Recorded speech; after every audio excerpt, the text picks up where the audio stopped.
Everyone नमस्कार, स्वागत है आप सभी का अक्षवाट के यूट्यूब चैनल पर। मैं रक्षित गुर्जर। तो आज हम कंटिन्यू करेंगे फ्लेमिंगो बुक क्लास 12th का जो चैप्टर है द इंटरव्यू को। इस चैप्टर को लिखा है क्रिस्टोफर सिल्वेस्टर ने। इस चैप्टर में डिस्कस किया गया है इंटरव्यू के बारे में कि इंटरव्यू क्या होता है, इंटरव्यू के मेथड्स क्या है और इंटरव्यू से रिलेटेड जो बहुत सारे पर्सन्स होते हैं उनका क्या क्या पर्सपेक्टिव है। यानी कि इंटरव्यू को कुछ लोग अच्छा मानते हैं और इंटरव्यू को कुछ लोग बेकार भी मानते हैं। इंटरव्यू एक ऐसा मेथड होता है जिससे हम किसी भी पर्सन से रिलेटेड कोई भी इंफॉर्मेशन को गैदर कर सकते हैं। फॉर एग्जांपल, अगर कोई सेलिब्रिटी है और उसकी लाइफ से रिलेटेड हम कोई इंफॉर्मेशन कलेक्ट करना चाहते हैं, या कोई बिजनेसमैन है उसकी प्रोफेशनल लाइफ से रिलेटेड हम कोई इंफॉर्मेशन कलेक्ट करना चाहते हैं, तो इंटरव्यू एक ऐसा मेथड होता है जिससे हम कम्युनिकेशन अपनी कर सकते हैं। एक पर्सन होता है इंटरव्यूअर, वो उस पर्सन का इंटरव्यू लेता है, उससे क्वेश्चंस पूछता है, क्वेश्चंस का वो आंसर देता है। तो कुछ लोगों का मानना है कि इंटरव्यू एक अच्छा मेथड है इंफॉर्मेशन कलेक्ट करने का, क्योंकि इससे जो और पर्सन्स होते हैं बहुत सारे, उनके सवालों का भी जवाब उनको मिल जाता है। उनको किस चैप्टर में बताया गया है, the essay is an extract from the introduction to the Penguin book of interviews. ये चैप्टर एक ऐसे है जिसको लिया गया है बुक से जिसका नाम है the Penguin book of interviews. इसमें it discusses the interview as a mode of communication. इसमें इंटरव्यू को बताया गया एक मोड ऑफ कम्युनिकेशन, यानी कि किसी पर्सन से बात करने का एक तरीका है ये। It gives information about personalities, जो डिफरेंट पर्सनैलिटीज होती है, सेलिब्रिटीज होती है या कोई फेमस पर्सन्स होते हैं, उनकी इंफॉर्मेशन को हम कलेक्ट कर सकते हैं इंटरव्यू के माध्यम से। इस चैप्टर के दो पार्ट हैं, part 1 and part 2। Part 1 gives us two contrasting opinions about interviews, their functions, merits and methods. Part 1 में डिस्कस किया गया है कि इंटरव्यू को कुछ लोग अच्छा मानते हैं और इंटरव्यू को कुछ लोग बेकार मानते हैं। तो ये दोनों आपस में अपोजिट है, ठीक है, कॉन्ट्रास्टिंग है। तो इन दोनों ओपिनियंस की बात करी गई है पार्ट 1 में, और यहाँ तक कि इंटरव्यू के फंक्शंस के बारे में बताया गया है कि इंटरव्यू के फंक्शंस क्या होता है, क्या काम होता है, इसके क्या मेरिट्स होते हैं यानी कि क्या लाभ होते हैं, और इंटरव्यू के मेथड्स कौन से होते हैं। It also tells us about the importance of interview as a medium of conversation। यानी कि इसमें इंपॉर्टेंस बताई गई है इंटरव्यू की, कि इंटरव्यू एक ऐसा माध्यम है जो कन्वर्सेशन का मीडियम है। यानी कि अगर हम किसी से बात करते हैं तो उसमें बात में ही हम उनकी लाइफ से रिलेटेड बहुत सारी चीज़ों को पता लगा लेते हैं इंटरव्यू के माध्यम से। Our most vivid impressions of our contemporaries are through interviews। इसका कहने का मतलब ये है कि जो हमारा एक क्लियर इंप्रेशन पड़ जाता है अगर किसी का इंटरव्यू लिया जाता है और उसके इंटरव्यू को हम देखते हैं, तो उससे हमारी एक क्लियर वो बन जाती है, इंप्रेशन बन जाता है कि वो आदमी कैसा है, यानी कि वो पर्सन कैसा है। Therefore the interviewer holds a position of power. और जो इंटरव्यूअर होता है यानी कि जो इंटरव्यू कंडक्ट करा रहा होता है उसके पास एक बहुत ज्यादा पावर होती है, क्योंकि वो किसी भी क्वेश्चंस को पूछ सकता है। Part 2 is an extract from an interview of Umberto Eco. यानी कि एक पर्सन थे उम्बर्टो एको, उनका इंटरव्यू लिया गया था, तो उसका एक छोटा सा पार्ट डिस्कस किया गया पार्ट नंबर 2 में। The interview shows the philosopher, academician and novelist. और जो सेकंड पार्ट है उसमें इनकी विशेषताओं को बताया गया है कि इनके अंदर बहुत ज़्यादा क्वालिटीज़ होती है, उनकी लाइफ से रिलेटेड भी बहुत ज़्यादा इसमें डिस्कशन किया गया पार्ट 2 में। तो हम डिस्कस करेंगे जो स्टोरी का पार्ट 1 है। Interviews are common place these days. Story में ये बताया गया जो इंटरव्यूज है वो आजकल बहुत ज़्यादा कॉमन हो गए हैं, सबकी लाइफ में होते हैं। Positive views on interview. अब जो कुछ लोग होते हैं जिनका पॉजिटिव व्यूज होता है इंटरव्यू के लिए, कुछ पर्सन्स होते हैं जिन नेगेटिव मानते हैं इंटरव्यू को, और कुछ पर्सन्स होते हैं जो इंटरव्यू को अच्छी चीज मानते हैं। तो पहले डिस्कस किया गया जो इंटरव्यू को अच्छी चीज मानते हैं, those who look at interviews positively consider them as a source of truth and art. जो लोग इंटरव्यू को एक पॉजिटिव चीज मानते हैं, एक अच्छी चीज मानते हैं, वो मानते हैं कि इंटरव्यू एक सोर्स है सच्चाई जानने का। यानी कि अगर किसी पर्सन से रिलेटेड अगर कोई सच बात जाननी है तो उसको अगर हम इंटरव्यू से पूछते हैं तो सच बात बता देता है अपनी लाइफ से रिलेटेड। और इंटरव्यू को ये एक आर्ट मानते हैं, यानी कि एक कला मानते हैं। ये मानते हैं कि इंटरव्यू कंडक्ट कराना, इंटरव्यू के लिए क्वेश्चंस फ्रेम करना और क्वेश्चंस आस्क करना अपने आप में एक आर्ट है। Interview is considered as a chief source of information about personalities interview को कंसीडर किया जाता है एक इंफॉर्मेशन कलेक्ट करने का तरीका, यानी कि इंटरव्यू के माध्यम से हम एक मतलब कम्युनिकेशन सेटअप कर दे और उसके द्वारा इंफॉर्मेशन गैदर कर सकते किसी भी पर्सन की लाइफ से रिलेटेड। तो जिन पॉजिटिव व्यूज होता है जिनका इंटरव्यू के लिए, वो लोग मानते हैं कि इंटरव्यू कंडक्ट कराना चाहिए क्योंकि ये एक अच्छा सोर्स है इंफॉर्मेशन कलेक्ट करने का और ये एक आर्ट है और ये सच्चाई पता लगती है इससे। Next is negative views on interview. अब जो लोग इंटरव्यू को नेगेटिव मानते हैं कि इंटरव्यू नहीं कंडक्ट कराना चाहिए, इससे लोगों की पर्सनल लाइफ में इंटरफेयर करते हैं जो इंटरव्यूअर होते हैं, तो नेगेटिव व्यूज वाले क्या मानते हैं, interviews are unwanted, unprovoked and unnecessary interfere into a men's private life. ये लोग बोलते हैं कि इंटरव्यू अनवांटेड है, यानी कि इनकी कोई जरूरत नहीं है। क्यों? क्योंकि ये लोग क्या करते हैं, इंटरफेयर करते हैं किसी पर्सन की प्राइवेट लाइफ में। कई बार ऐसा होता है कि जो इंटरव्यूअर होता है, यानी कि जो इंटरव्यू के क्वेश्चंस आस्क करता है, वो पर्सन की प्राइवेट लाइफ के बारे में भी क्वेश्चन ज्यादा पूछ लेता है एज कंपेयर टू उसकी प्रोफेशनल लाइफ। तो इनको कोशिश करनी चाहिए कि प्रोफेशनल लाइफ से रिलेटेड क्वेश्चन पूछने चाहिए, क्योंकि कोई भी आदमी नहीं चाहता कि उसकी प्राइवेट लाइफ को सबके सामने रिवील कर दिया जाए। तो ये बोलते हैं कि जो प्राइवेट लाइफ होती है किसी पर्सन की, उसको सबके सामने ला देते हैं। They leave people bounded and wrecked. और कई बार ये इनके जो क्वेश्चंस होते हैं उनसे ये जो इंटरव्यू दे रहे होते हैं वो उनको चोट पहुंचती है, क्योंकि कई बार इनके क्वेश्चंस सही नहीं होते हैं और इनकी पर्सनल लाइफ से रिलेटेड होते हैं। Some have even described interviews as a thumbprint on their windpipe। और कुछ लोगों ने यहाँ तक कहा है कि जो इंटरव्यू होता है वो एक ऐसी सिचुएशन होती है कि ऐसा लगता है कि कोई उनका गला दबा रहा है, यानी कि उनको बहुत ज़्यादा सफोकेशन फील होती है, बहुत ज़्यादा घुटन फील होती है। तो ये नेगेटिव व्यूज वाले थे जो इंटरव्यू को अच्छी चीज़ नहीं मानते। उसके बाद में डिस्कस किए गए चैप्टर में इंटरव्यूज इन मॉडर्न वर्ल्ड, यानी कि आज की दुनिया में आज के टाइम पे इंटरव्यूज का क्या महत्व है। But in the modern world interviews are a supremely serviceable medium of communication, यानी कि आज के टाइम में इंटरव्यू एक बहुत ही अच्छा मीडियम है कम्युनिकेशन करने का। अगर किसी फेमस पर्सन से या सेलिब्रिटी से कोई बात करनी होती है तो इंटरव्यू एक बेस्ट मीडियम माना जाता है उससे रिलेटेड इंफॉर्मेशन कलेक्ट करने का। तो यहाँ पर आज के टाइम में इंटरव्यू को बहुत अच्छा माना गया है। It help to know about our contemporaries. Contemporaries मतलब होता है ऐसे पर्सन, ऐसे लोग जो हमारे टाइम पर हमारे आसपास मौजूद होते हैं। The interviewer holds a powerful position and influence. और जो पर्सन इंटरव्यू कंडक्ट कराता है, यानी कि जो क्वेश्चंस को फ्रेम करता है, क्वेश्चंस पूछता है, वो उसके हाथ में बहुत ज्यादा पावरफुल होता है, क्योंकि वो कुछ भी क्वेश्चन पूछ सकता है इंटरव्यू देने वाले पर्सन से। पार्ट सेकंड, अब यहां तक हमारा पार्ट फर्स्ट कंप्लीट हो चुका है। अब हम कंटिन्यू करेंगे पार्ट सेकंड को।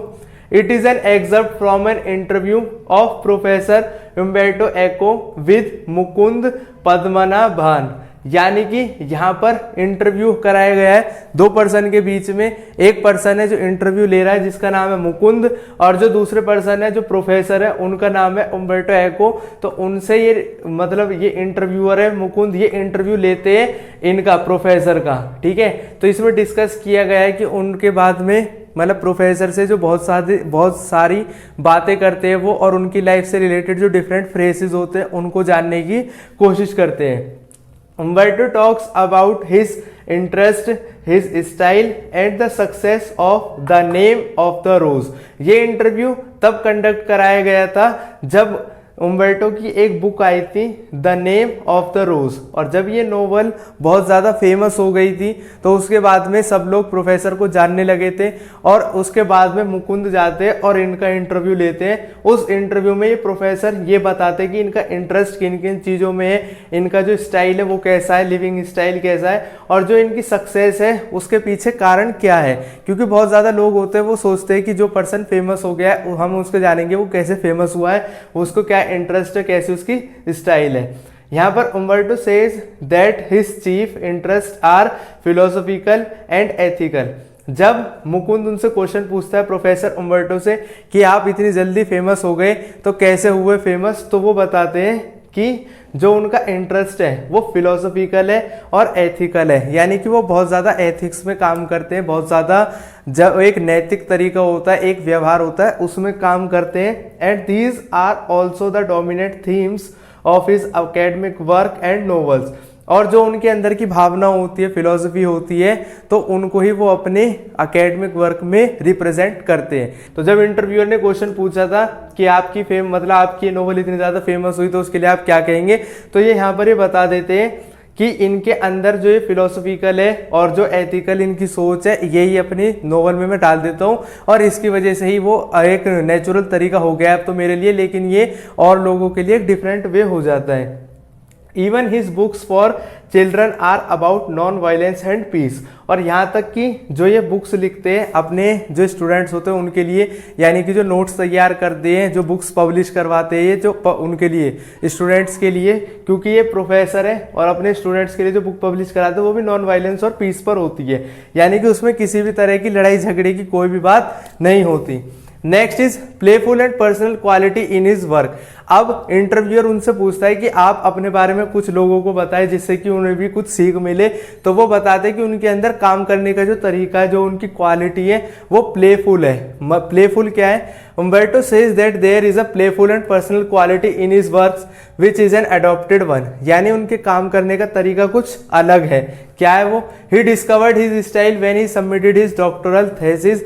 जैसा कि हम लोगों को पता है कि जो आदमी PhD करता है, जो पर्सन, तो उसको कुछ थेसिस बनाने होते हैं और एक फाइल सबमिट करनी होती है अपने प्रोफेसर को, तभी उनको एज अ कंसिडर किया जाता है कि वो डॉक्टरेट है। तो जब ये अपनी हायर एजुकेशन कर रहे थे, यूजी कोर्सेज कर रहे थे, पीजी कोर्सेज कर रहे थे, तो उस टाइम पे इन्होंने जो अपनी थेसिस सबमिट की थी, यानी हम बोल सकते हैं जो इन्होंने असाइनमेंट सबमिट किया था वो एक अलग तरीके का था। His thesis told a story of his research, his trials and errors। यानी कि जो उन्होंने थेसिस तैयार की थी, एक असाइनमेंट तैयार किया था अपने पीजी कोर्स के लिए, तो उसमें उनका जो बताने काम करने का तरीका था वो सबसे अलग था। फॉर एग्जांपल हर किसी ने सीधा सीधा रिपोर्ट एक बना दी थी, एजम्पशंस बनाई थी, उसके बाद में जो कंक्लूजन था वो सीधे सीधे सब चीज लिख दी थी। लेकिन जो प्रोफेसर होते हैं ये उम्बर्टो, इन्होंने जो अपना असाइनमेंट बनाया था, जो रिपोर्ट दी थी, वो एक स्टोरी की फॉर्म में दी थी कि मैंने एक प्रॉब्लम ये सेलेक्ट की थी और इसके बाद में ये एजम्पशंस बनाई थी, ये मेरी गलतियां हुई, ट्रायल्स और ये मैंने करे और ये एरर्स हुए, और उसके बाद में इन्होंने कंक्लूजन दिया। और ये इनके जो असाइनमेंट था, थेसिस की रिपोर्ट थी, ये इतनी ज्यादा पसंद आई थी कि प्रोफेसर थे उन्होंने वो अपनी बुक पब्लिश करवा दी थी, मतलब बुक के अंदर इनकी रिपोर्ट थी वो पब्लिश करा दी थी, इतनी अच्छी इन्होंने ये थेसिस दी थी। He then developed on his taste for narration। और अपनी इस रिपोर्ट को जब ये तैयार करते हैं और जब उसको इतनी अच्छी मोटिवेशन मिलती है, तो उसके बाद में वो क्या करते हैं, वो अपना काम करने का तरीका ही इसको बना लेते हैं। Hence his academic works are not dry and boring। और उसके बाद में जब ये इंटरव्यूअर मुकुंद उनसे पूछते हैं कि आप जो काम करते हो, आपका एकेडमिक्स वर्क भी आपके ऊपर ये भी बहुत ज़्यादा होता है, क्योंकि एज अ प्रोफेसर आपके ऊपर रिस्पॉन्सिबिलिटीज़ होती है अपना काम करने की, और उसके अलावा आप नॉवेल्स भी लिखते हो, आप आर्टिकल्स लिखते हो, तो इतना डिफरेंट काम आप कैसे करते हो। तो उसके बाद में जो उम्बर्टो होते हैं ये बताते हैं कि ये काम सभी अलग अलग नहीं है, ये सभी काम एक फील्ड से जुड़े हुए हैं, और जो मेरा काम करने का तरीका है, मैं हर किसी चीज़ को एक ही तरीके से टैकल करता हूँ। तो जो इनका काम करने का तरीका है वो बहुत ज़्यादा डिफरेंट होता है। ये अपने काम को बोरिंग तरीके से नहीं लेते, उसको न्यू वे से सॉल्व करते जाते हैं, अपने काम को अच्छे तरीके से करते हैं। उसके बाद में जो उम्बर्टो होते हैं वो मुकुंद को बताते हैं कि कैसे वो अपने टाइम का यूटिलाइजेशन करते हैं, क्योंकि मुकुंद उनसे क्वेश्चन पूछते हैं कि आपके पास इतना ज़्यादा काम होता है और फिर भी आप नोवेल्स, आर्टिकल्स और एकेडमिक्स काम जो होते हैं, प्लस में आप एक एज प्रोफेसर हो तो आप टीचिंग भी करते हो कॉलेज में जाके, तो ये सब काम करने के साथ साथ आप मतलब इतना ज़्यादा काम कैसे कर लेते हो।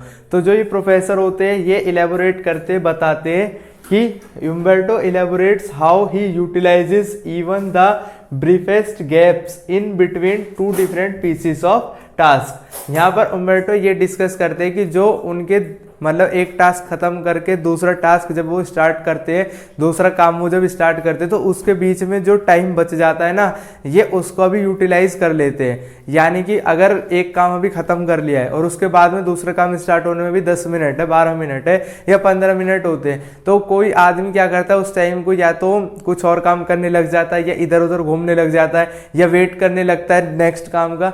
लेकिन ये क्या करते हैं, उस गैप का यूज करते हैं, यूटिलाइज करते हैं और उसमें कोई भी नया काम कर लेते हैं। फॉर एग्जाम्पल ये बताते भी है कि जब मुकुंद आ रहे होते हैं इनका इंटरव्यू लेने के लिए, और जब वो नीचे से और ऊपर तक आते हैं, तो उसके बाद में इतने टाइम इंटरवल में भी ये एक आर्टिकल लिख देते हैं। तो ये बात जो इनकी होती है, ये एक ऐसी क्वालिटी होती है जो हर कोई फॉलो कर सकता है, क्योंकि बेसिकली होता क्या है, हम भी अपनी लाइफ में जो छोटे छोटे टास्क में हमें टाइम मिलता है तो उसका हम यूटिलाइज नहीं करते, और हम सोचते हैं 5 मिनट है 7 मिनट है कोई बात नहीं ऐसे निकल जाएंगे, लेकिन ये उन 5 मिनट 7 मिनट का यूज कर करके ये इतने ऊपर तक पहुंच जाते हैं। ये बताते हैं कि हमने खाली टाइम में मैं संडेज को नोवेल लिख लेता हूँ। मैं कभी भी किसी काम को ऐसे नहीं लेता कि बहुत ही ज़्यादा सीरियस है कि चलो आज बैठ के ये करूँगा या जब करूँगा, ये जब टाइम मिलता है इनको तभी वो काम कर लेते हैं। He calls these gaps interstices, यानी कि ये इस गैप को इंटरवल बोलते हैं, इंटरस्टाइसिस बोलते हैं, और ये बोलते हैं working during these इंटरस्टाइसिस makes him work wonders, यानी कि जो अपने पूरे दिन में इनके पास में बहुत ज़्यादा ऐसा टाइम रहता है, हर किसी की लाइफ में होता है, छोटे छोटे जो इंटरवल्स होते हैं काम के टाइम के, उसके बीच में ये काम कर लेते हैं। और जब ये उस एक्स्ट्रा काम को करते तो लोग बहुत ज़्यादा हैरान हो जाते हैं कि ये इनके ऊपर पहले से ही इतना ज़्यादा काम है और फिर भी ये अपना इतना अच्छा रिजल्ट दिखा देते हैं, एक्स्ट्रा जो काम है उसको भी ये लोग कर लेते हैं। तो ये क्वालिटी है जो कहीं ना कहीं हर कोई अपनी लाइफ में यूज कर सकता है कि टाइम यूटिलाइज करना चाहिए, जो इवन जो छोटे छोटे टाइम पीरियड होता है उसको भी हमें यूटिलाइज करना चाहिए। द नेम ऑफ द रोज, उसके बाद चैप्टर में डिस्कस किया गया है जो इनका नोवेल है उम्बर्टो का, the name of the rose को। The name of the rose was a brilliant success and brought him spectacular fame, यानी कि इस नोवेल के बाद में हर कोई उनको जानने लगा था उम्बर्टो को कि ये भी कोई पर्सनैलिटी है, और इनकी जो ये नोवेल थी ये बहुत ही ज़्यादा फेमस हो गई थी। तो a murder mystery with a detective Yon, it is essentially a novel, यानी कि इसमें बताया गया है कि जो इनकी नोवेल थी वो एक मर्डर मिस्ट्री पर बेस्ड थी, वहाँ से लेकर उसके बाद में इसमें नोवेल में बहुत ही ज़्यादा कॉम्प्लेक्सिटीज़ थी, बहुत ही ज़्यादा डिफ़िकल्ट थी ये, और इसकी रीडिंग अंडरस्टैंड करना इसको भी बहुत ज़्यादा डिफ़िकल्ट था। लेकिन essentially novel about culture and delves into metaphysics, theology and medieval history, यानी कि इसमें कल्चर से रिलेटेड भी बात थी, मर्डर मिस्ट्री की बात थी, उसके बाद में इस नोवेल में कल्चर से रिलेटेड बात थी, मेटाफिजिक्स के रिलेटेड बात थी। मेटाफिजिक्स का मतलब होता है जो स्पिरिचुअलिज्म से रिलेटेड भी इसमें कुछ बात थी, उसके बाद में थियोलॉजी की कुछ कॉन्सेप्ट से, मेडिवल हिस्ट्री से रिलेटेड कुछ फैक्ट्स भी थे। तो इतनी ज़्यादा कॉम्प्लेक्सिटीज होने के बावजूद भी जो इनकी नोवेल थी वो बहुत ज़्यादा लोगों को पसंद आई थी, और उसकी जो कॉपीज थी वो बहुत ज़्यादा बिकी थी उस टाइम पे इस नोवेल की। Next is reason for the huge success of novel. अब जो इंटरव्यू ले रहे होते हैं मुकुंद, वो क्वेश्चन पूछते हैं उम्बर्टो से कि आपको क्या लगता है कि इसकी रीजन के मतलब इसके सक्सेस के पीछे क्या रीजन हो सकता है, क्योंकि वैसे तो एक अगर कोई नोवेल होती है, अगर वो इजी लैंग्वेज में होती है, सिंपल लैंग्वेज में होती है, या पुरानी चली आ रही होती है, तो वो तो ट्रेंड में आ जाता है, लेकिन कुछ काम ट्रेंड से अलग करने में आपको कैसा लगा और उसका क्या रीजन हो सकता है जो आप समझते हो कि वो सक्सेस मिली है इसको। Its success could possibly be because of the difficult reading experience.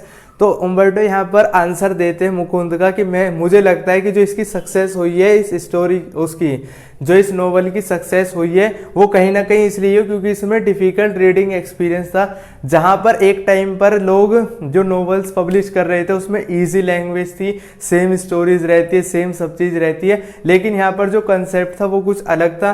तो वो मानते हैं कि इसकी वजह से भी हो सकता है कि लोगों ने कुछ अलग ट्रेंड देखा तो वो समझ गए होंगे कि अब वो पसंद आई होगी, या तो ये कारण हो सकता है। The readers who do not want easy reading experiences liked it, और ये भी बताते हैं उम्बर्टो कि जो लोग इजी रीडिंग पसंद नहीं करते, क्या पता वो इस वाली नोवेल को पढ़ना चाहते हो कि उनको हार्ड लैंग्वेज समझ में आए, और इजी लैंग्वेज पढ़ते पढ़ते कई बार लोग बोर भी हो जाते हैं, तो वो सोचते हैं अपना कुछ टाइम मतलब अपना कुछ मूड फ्रेश करने के लिए दूसरी नोवेल को रीड करें। तो ये वाली जो इनकी नोवेल थी वो हार्ड थी, लेकिन फिर भी लोगों ने ज़्यादा पसंद की क्योंकि इसमें डिफिकल्ट रीडिंग एक्सपीरियंस थे, यानी ट्रेंड से कुछ अलग बात थी। नेक्स्ट इज, यहाँ पर मुकुंद कहते हैं कि आपको लगता था कि आपकी जो नोवेल है वो इतनी ज़्यादा फेमस हो जाएगी। तो यहाँ पर उम्बर्टो शेयर करते एक बात को कि जो उनकी नोवेल थी उनको पब्लिशर्स ने अंडर एस्टिमेट किया था, यानी कि बोला था कि ये नोवेल है ये लोगों को ज़्यादा पसंद नहीं आएगी और इसमें जो अंडरस्टैंडिंग है वो भी नहीं हो पाएगी, और जो इसकी लैंग्वेज है वो भी बहुत ज़्यादा डिफ़िकल्ट है। तो उसके बाद में उम्बर्टो बताते the sale of his novel was underestimated by his American publishers.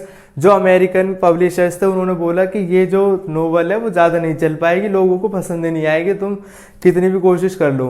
उन्होंने बोला कि ज़्यादा से ज़्यादा इसकी 3000 कॉपीज से मतलब निकल पाएंगी, क्योंकि इतने ही लोग खरीदेंगे इसको, ज़्यादा से ज़्यादा मैक्सिमम है 3000 तक ये चल जाए। लेकिन 3000 कॉपीज से 3000 कॉपीज तो कुछ भी नहीं है, ये मिलियंस तक पहुंचती है, यानी कि बहुत ज़्यादा लोग इसको पसंद कर लेते हैं। कम से कम 5-6 मिलियन इसकी कॉपीज फिर निकलना स्टार्ट होती है, पब्लिशिंग स्टार्ट होती है। तो ये बताते हैं कि पहले मुझे लगता था कि जो मैं छाप रहा हूँ क्या पता सही है या नहीं है, मतलब डिमोरलाइज भी हो रहे थे। लेकिन जब उनके अमेरिकन पब्लिशर ने भी ये बात बोली थी कि आपकी जो नोवेल है वो ज़्यादा नहीं चल पाएगी, लेकिन उन्होंने फिर भी ट्राई किया, उसको पब्लिश करने के लिए दे दिया और इसका रिस्पांस बहुत ज़्यादा अच्छा मिला। Readers enjoy difficult reading experience, और जो रीडर्स थे उन्होंने एंजॉय किया डिफिकल्ट रीडिंग एक्सपीरियंस को। तो जो हमारा पार्ट 2 है ये यहाँ पर ख़त्म हो जाता है, और पार्ट 2 में हमें उम्बर्टो से बहुत ज़्यादा कुछ सीखने को मिला है। पहला तो यूटिलाइजेशन ऑफ टाइम, क्यों वो कैसे अपने 2 टास्क के बीच में जो टाइम बच जाता है थोड़ा थोड़ा उसको यूटिलाइज करते हैं, अपने प्रोडक्टिव वर्क करते हैं। और जो इनकी सेकंड सबसे अच्छी कैरेक्टरिस्टिक लगी वो ये थी कि जो इनका काम करने का तरीका था वो कुछ अलग था। इन्होंने पब्लिशर्स की बात में आके किसी और की बात में आके डिमोरलाइज नहीं हुए थे ये, और डिमोटिवेटेड नहीं हुए थे, और अपना जो इन्होंने काम करना था वो इन्होंने काम कर दिया, और जो रिस्पॉन्स इनको मिला था वो बहुत ज़्यादा अच्छा मिला था। तो ये बातें शेयर भी करते हैं कि हम लोगों को सोचना नहीं चाहिए कि क्या ये काम हो पाएगा या नहीं हो पाएगा, हमें पूरी मेहनत के साथ में वो काम करना चाहिए, और अगर वो काम अच्छा होगा तो वो ज़रूर लोगों को पसंद आएगा। तो ये थी हमारा स्टोरी। तो इसी के साथ में हो जाता है चैप्टर खत्म। अब मिलते हैं अपनी नेक्स्ट वीडियो में, तब तक के लिए हंसते रहिए, मुस्कुराते रहिए और जुड़े रहिए अक्षवाट के साथ। जय हिंद, जय भारत।